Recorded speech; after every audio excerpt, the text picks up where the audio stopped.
সিলেটের কানাইঘাট জমি নিয়ে বিরোধের জেরে কুপিয়ে হত্যার ঘটনায় গ্রেপ্তারকৃত সুলতানের ফাঁসির দাবিতে মানববন্ধন করেছেন এলাকাবাসী। বৃহস্পতিবার বিকেলে গাছবাড়ি আইডিয়াল ডিগ্রি কলেজ মোড়ে এ মানববন্ধন কর্মসূচি পালন করেন তারা। মানববন্ধনে বক্তারা বলেন, সুলতান আহমেদ এলাকায় একজন চিহ্নিত বখাটে ও মাদকাসক্ত লোক। গত শুক্রবার প্রবাসীর ছেলে আলীর রাজার সামনে পরিকল্পিতভাবে ধারালো অস্ত্র দিয়ে কুপিয়ে ফজলুল হোসেনকে গলা কেটে হত্যা করে। পরে এলাকাবাসী খুনি সুলতানকে কৌশলে আটক করে কানাইঘাট থানার হাতে তুলে দেন। এরপর ওই দিনেই নিহতের ছেলে বাদী হয়ে ৩ জনকে আসামি করে কানাইঘাট থানায় হত্যা মামলা দায়ের করে। মানববন্ধন চলাকালে বক্তব্য রাখেন নিহত ফজলুল হোসেনের ছেলে আলী রাজা, চাচাতো ভাই ফজলুল হাসান, গাছবাড়ি বাজারের ব্যবসায়ী আব্দুল খালেক, গাছবাড়ি সমাজ কল্যাণ সমিতির সাধারণ সম্পাদক বোরহান উদ্দিন এবং ছাত্রনেতা মিজান বক্তব্য রাখেন।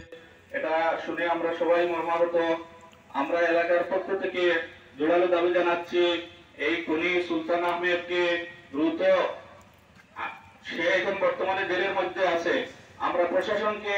সুপ্রিয় উপস্থিতি, আপনারা নিশ্চয়ই জানেন গত শুক্রবার ৭ দক্ষিণ বাণীগ্রাম ইউনিয়নের ৭ নম্বর ওয়ার্ডের দক্ষিণ নয়াগ্রাম পশ্চিমে আমাদের অত্যন্ত প্রিয় সদালাপি সরল ফজলুল হোসেন চাচা নৃশংসভাবে হত্যা ঘটনা ঘটেছে, যা আমাদেরকে মর্মাহত করেছে। ওনার চাচাতো ভাই সুলতান আহমেদ ফজলুল হোসেনকে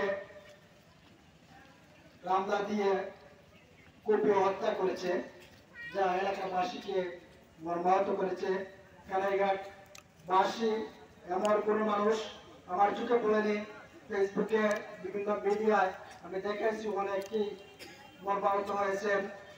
সেই মর্মাহতে আমরা সবাই তার সুখে আজও বেঁচে যাচ্ছি।